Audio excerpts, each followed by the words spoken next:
শীতকালে ব্যাডমিন্টন খেলার তুমুল জনপ্রিয়তা শুরু হয় প্রত্যেক এলাকাতে। আমাদের এখানেও এর ব্যতিক্রম নয়। আমাদের মাঠে দীর্ঘদিন ধানের কাজ থাকায় আমাদের মাঠ বানাতে একটু দেরি হয়ে গেছে। আর আজকে ধানের কাজ শেষ হতে আমরা তাড়াতাড়ি মাঠের কাজ শুরু করে দিই। প্রথমে আমরা ফিতা দিয়ে মাঠের মাপটা ভালো করে নিয়ে নিলাম। তারপর একজন একজন করে কোদাল দিয়ে ভালো করে মাঠের দাগগুলা দিয়ে দিচ্ছি। মাঠের কাজ সম্পূর্ণ শেষ করে আমরা বাঁশ কাটতে গিয়েছিলাম।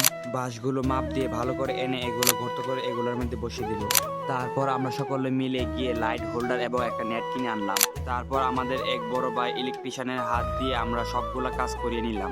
সম্পূর্ণ কাজ তিনি আমাদের ফ্রিতে করে দিয়েছে, তাই মন থেকে সবাই মিলে তাকে ধন্যবাদ জানিয়ে দিলাম। এখন তাজবির ভাই ভালো করে লাইটগুলো লাগিয়ে নিচ্ছে। এখন আমাদের পরীক্ষা করার পালা। মাঠ তৈরিতে সবাই মিলেমিশে কাজ করাতে কাজটি তাড়াতাড়ি সম্পন্ন হয়ে গেছে। শেষমেশ লাইট জ্বলাতে সবার মনে এক আনন্দের অনুভূতি তৈরি হয়।